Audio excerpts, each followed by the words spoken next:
Back up on my grind. Hater, sucker. Shout out to Walker. Ass hater. What's good with you? What's good with you? That out.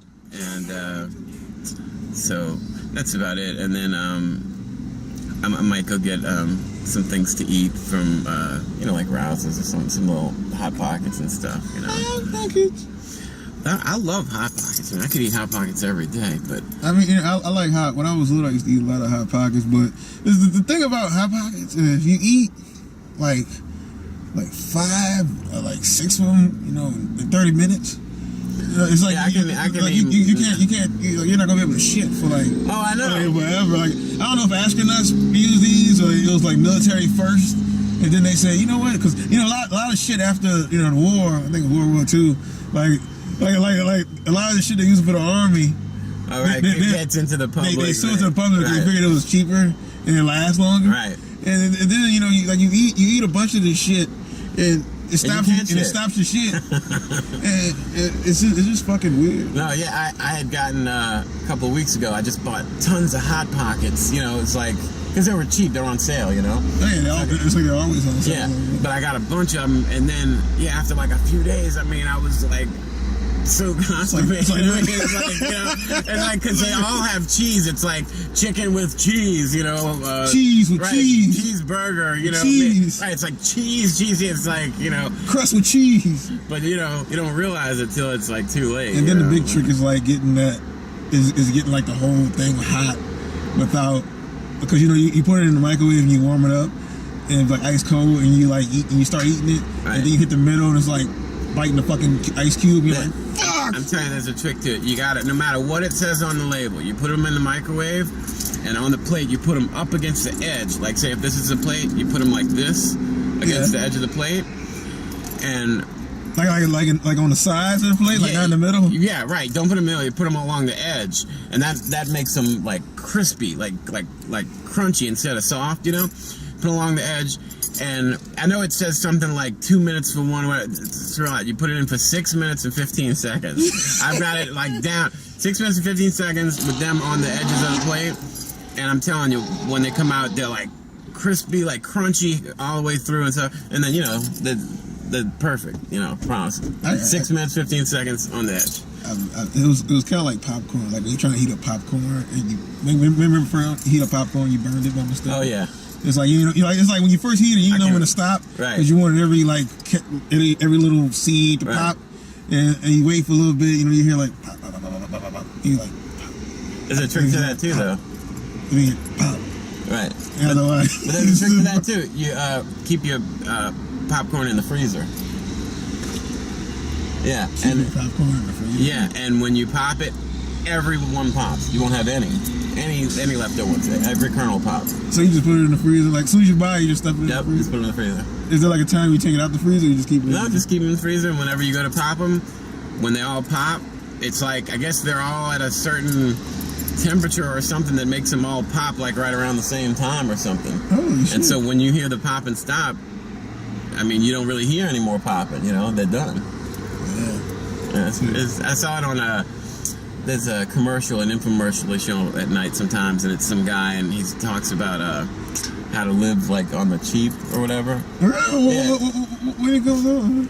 It's just like an infomercial, like late at night they show sometimes on one of those channels, And I miss that guy that used to have the book about how to get money from the government. Oh, right. Remember he used to have the question marks all over his shit? Yeah, the answer guy or something. How to get money from the government. Yeah, well, this guy is like, he's like him. Like he's on the commercial and he's like, if you want to get, gum out of your hair, use peanut butter. If you want to do this, and like a lot of those commercials, like they won't tell you stuff on the commercial. They'll make you buy it. But he like gives away like all kinds of things on the commercial, and it's like all kinds of, I don't know, cool stuff, He's probably got like millions of like little secrets in that book. Oh yeah, it's like it makes you wonder how people find out these things. It's like, get bird shit on your car, use a raw egg. It's like who's the first person to take a raw egg and put it on the bird shit on their car? That can clean this up right now. Right. Some eggs. Like you take some raw eggs, you put it on bird shit. But it's like a bird. What is that? Like Coming to America. No, where have I heard that? What is that? Coming from America. Remember Coming to America? Eddie Murphy? Yeah, when does he say like a It was that part where fight? it was like that part where like he was trying to get Lisa, and then he was like, "You gotta meet with the father. When you meet the father, you get home free." Oh yeah, yeah. And it's like, you're home free. Home free, like a bird. Like a bird. Right. And I said, "Well, you just taste the soup." All right, where's the spoon? Man, you know about a funny old bastard. His mother called him Milhammed, so I'll call him Muhammad. When a man has to do, he told him, that was Eddie Murphy. Oh, I know. I come out like, to this day, I can't believe that was Eddie Murphy. They made a movie off that. There's so many like catchphrases from that movie that to this day it's like, you know, Randolph. It's like Randolph. Randolph and Mortimer. Yeah, like, you know what's funny? I saw that movie before I saw Trading Places. And then when I saw Trading Places, I understood it. I was like, wow, that was like that movie they edited for TV, but I mean if they edited out some pretty bad stuff in that. Mm-hmm. Yeah, I mean like they used the N-word in that movie and stuff in Trading Places. Yeah. Yeah, but I mean on the TV one it's like, this homeless black guy or whatever, but in the real movie like they said like, some fucked up stuff, Like they bet $1. Right. Yeah. I saw the Grammy. You see the Grammys? Mm-mm. Like they were nominating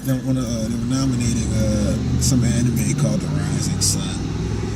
And yeah, you've been kind of into that lately.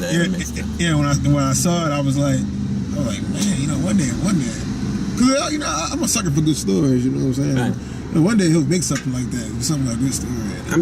I'm telling you that when you call me that day, as you explain it to me, I'm seeing it like it's a movie or something, and I was like, this is a great idea, because you see those guys on that A&E show where they're not just the alligator one, but where they collect like all these old petrified logs and stuff, and they show them down in the swamps, and they're going in under the swamps and digging up like stuff for like gold and whatever, you know, and it's like that's a perfect premise to like them accidentally hit something or break something and a dragon come out. That was like that other movie where there was a movie like that, like they were mining, and I think somebody said, look, you can't go down any further. And they were like, well, fuck that, we're going down. We need to find out what's down there. And this kid had made a mistake and like fell into this hole and like broke through this like hole. Oh yeah, you remember that movie? And then he walked around. There was like this fucking dragon that was just sleeping like. It's called like. I think Matthew McConaughey. I think Christian Bale was in it. Yeah. I saw it on TV one time. It was okay. It was a pretty good movie. It's some name like the Scape or the Quest or the Lair or assholes. The putrid. No, I can't remember it. Yeah. But anyway, yeah, but I haven't had a chance to check out the video yet. But I want to. If I use my phone, if I'm sitting in bed and I can click on Facebook on my phone, I saw you had put check out the video. Here's the link. Yeah. But I don't have like a smartphone, so if I try to watch any video or on my phone, it just says that one. My phone like not supported. Right. It's like not supported. That was my last phone. But yeah, I definitely want to see it. God damn, what is that, man? I don't know. There go we, but for the grace of God. I've heard that before. Like people will see, but somebody will see somebody homeless. They'll say, "There go we." Oh no, but for the grace of God, there go we. Like that could be us. A really cheap porn movie when I was like in my teens. Well, I wouldn't even say my teens. Maybe those were the best. Oh yeah, but I was probably about like 20 years old or so. That's not teens, homie. Yeah, I know. Probably about 20. And the guy in one of the scenes, I swore, I'm like, that's fucking Axl Rose. He had short hair, like bangs, like obviously he was much younger and everything, Right. And I'm like, that's fucking Axl Rose. So I got the address of that TV show Hard Copy or whatever, and I borrowed my friend's VCR, and I copied just a little piece of the scene before they get into the sex act, and mailed it to them. Because I was like, this is him, and I'm like, yeah, and I'm like, so if y'all want this, I can, give y'all the whole tape, but it's gonna cost some money and stuff like that. Well, and the thing that really got me thinking it was him was because when I saw it, and I'm like, when he was fat, then he was fucking. Like, yeah, he was doing the little serpent thing. No, but I was like, what's his real name? So I found out somehow. It was before like internet was popular, and I found out his name was like Bill. Axl Rose's real name is like Bill Bailey or something. Right, Axl Rose. Yeah, I thought Axl Rose was his real name. No. It sounds kind of like a name. Axl? Like a what's up, Axl? Like Axl. Well, anyway, so I took the videotape and I rewound it to the beginning where the credits are. But porn names are fake usually anyway. Yeah, nobody really does it. But the guy's name was Bill Riley. And I'm like, Bill Bailey, Bill Riley, and he looks just like, that's him, So I sent it to Hard Copy. Well, they mailed me a letter saying, we watched the thing or whatever, and we don't know what you're talking about. We don't think that's him at all. We're like, we don't even think that even looks like him or nothing, And I'm thinking, well, y'all missing out, It's like, or I'm missing out on $1 million or whatever for the. Yeah, it's like, y'all missing out for mailing me a check. Right. So you motherfuckers. I guess it wasn't him or whatever. But I thought for sure it was him. So. Man, that's Axl Rose. So you like, man, that's Axl Rose, man. It was a porn movie. You got guys in the porn movies with the girls, Did it feel a little awkward that you were watching a porn movie? I wasn't like, they had girls. He was just one of the guys in it, It's like, man, while I'm masturbating, I gotta point something out. That guy looks exactly. That would have been like if you were watching porno, and in the middle of the porno, you've been like, you know what? That guy's dick. I remember back from high school in gym class. No, anybody can tell you when I was younger, any porn stuff I had, I was really into like the 2-girl thing. Or that was like, you liked it? That was my favorite thing to like collect, and and I had all these different videotapes, and I'd pull off the labels and I'd put fake labels on them in case anybody would find them in my house, and I'd put some labels that I'd put like stuff that nobody would want to watch. It'd be like how to fix the transmission of a something Ford, or like something that would just be totally like. Well, two girls, it's like beautiful, right? Like watching a guy and a girl having sex, it's like watching. Well, I think a lot of people with the porn stuff, I guess with the guy thing, is they can feel like they're the guy watching it, Especially when they make the guy look a little ugly and the girl like real high. That could be me one day. That's the weirdest thing. I don't think there's a. Because Ron Jeremy still does porn. Like he still works. I don't think there's a guy alive who hasn't grown up thinking, why do they have the most beautiful girls in porn, and then the butt ugly guy? And it's like, you grow up thinking, I want to get into porn, man. You got the ugliest guys having sex with these girls, These bitches out here, they real. But yeah, I always hate. I'm telling you, I was like straight for the fast forward every time they show that angle of like the guy right on top of the girl, and they show like going in or whatever. It's like, I don't want to be that close seeing that. Oh, you mean like the ass of the guy, right? And then you see the girl, and it's like right. And they'll just show that. It's like, who gets it? Right. I'm like, I don't want to see that. Who likes this scene? Who likes this one? Ugh. I ain't gonna lie. I thought about starting like a porn business. Not would be. No, now we're doing it right. By getting the people to do it. Just hiring people to do it. That's what Forefront did. It can't be friends. That's what Forefront and them did. Those guys I was doing music for. Oh yeah. And now they're like Larry Flint's like biggest black entertainment. What are their things called? Wet and Wild. Yeah, I remember that. They're like the biggest. They're porn rappers. They're porn rappers, huh? Yeah, Chaos was one, and it's a trip because I used to do music for her. She was one of the artists. She wasn't one of the porn people, But I used to do her music and go over there all the time. And then D Sparky would tell me, we're gonna be getting Chaos in one of the movies soon and stuff.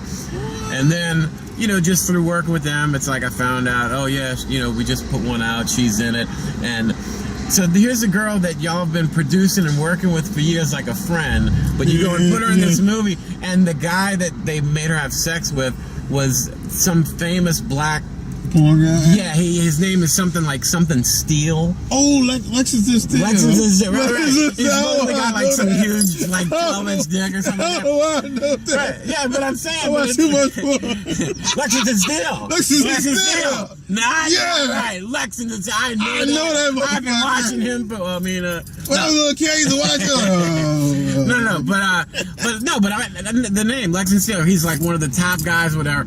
And so instead of just filming this girl, I mean, this girl Cass was sort of like almost like a daughter to D. Sparky and his wife. You know what I mean? Like he and his wife ran the label, and it's like here's some young girl that they've been recording some years, and it's like, you know what? You ought to let us film you with this guy with a huge ass, you know, this fucking guy got broomstick in his pants. Right, let him like fucking rip you in half or whatever. We care so much about you know. Yeah, and here's your money, you know. Here's your money, bitch. After she's fucking, she's laying there all like, here's your fucking money. Oh, you saw it? Wait, you saw that? Oh, I'm about to... But I'm saying it's like that was the actual scene? No. But it's like, you know, how could you do that? But, you know, I guess she wanted to make the extra money because she'd make more money doing that.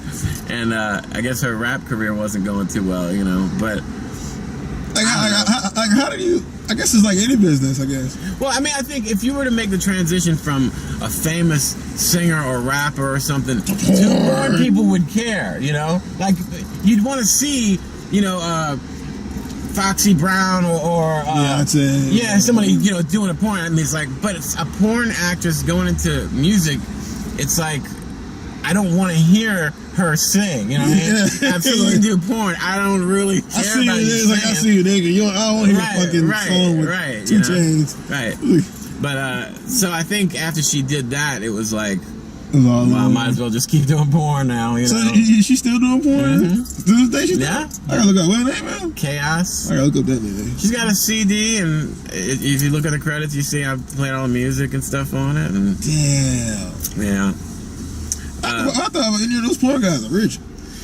I know. Well, the thing is, I remember, I don't know what they pay them now, and and if they sell more movies, I guess they make more money. But I remember D. Sparky used to pay them like $1,000 or $1,500 per scene, not per movie, but per scene. Yeah. So, yeah, I guess if they did 3 scenes in a movie, you know, they had, you know, $4,000 or $5,000. They got for a whole month. Yeah, a month. But yeah, I mean, I guess, but the thing is, it's like, you know, I mean, your parents finding out, the rest of your life, everybody you meet, hey, I knew you from somewhere. That's why I only want to film it. Right. Like, I'm nowhere in that motherfucker. Right. Like Snoop Dogg hosted a porn tape. Well, but the porn company contacted him to be in it. Yeah, that's what D. Sparky and Forefront did with Mystical. They wanted Mystical in it. They knew that I worked with him, so they kept asking me, trying to get a hold of Mysticals, tell him, you know, to talk to me. I want him to be in the porn thing, right? Not to do anything, but you know, to grab him in it. So I finally talked to Mike Mystical. I said, you know, this guy D. Sparky from Forefront, he really wants you in this thing, whatever. I put them in contact, and the weirdest thing about this whole thing, and this is what I've heard, the same night after they filmed the movie and stuff, the mystical scenes with D. Sparky and the porn thing or whatever, that night is the night that incident happened with the girl, where supposedly allegedly that he raped her, whatever. So it's always made me think, like, wow, if I wouldn't have put him in contact with D. Sparky, you know what I mean? Would maybe he was just all sexed up or something, you know, when he got home. I can do this. Right. I mean, they're on the set with all the porn people screwing and everything and smoking weed all day. Right. So it's like he gets home, he's high, he finds out this girl stole money from him. It's like, hey, you know, fuck me and my friends, and maybe I'll let you go. You know, and that's what I always found the weirdest thing. It's like, he didn't rape her. I mean, if anything, it's more like, well, I guess what they'd say, like, what, extortion or something, blackmailing? It's like, you know, he told her, you know, like, to do that or whatever. they didn't forcefully grab her and make her do it, right? Yeah. So the fact that she did she like, let's say, okay. Right, she could have said, no, take me to court or whatever. Yeah. But then she thought, well, I don't want to go to jail because I did do something wrong, you know? So I'll go and have sex. And then afterwards, you know, she's like, well, people might see this and stuff, you know? So she wound up not only stealing the money from him, but then getting to sue him again. That's fucked up. You know what I'm saying? And then getting more money. It's like, I never understood that, you know? It's just, it was wrong, but, you know. Back up on my grind, hater, sucker, shout the Walker ass, hater. What's good with you? Let's do it. Check me out, YouTube.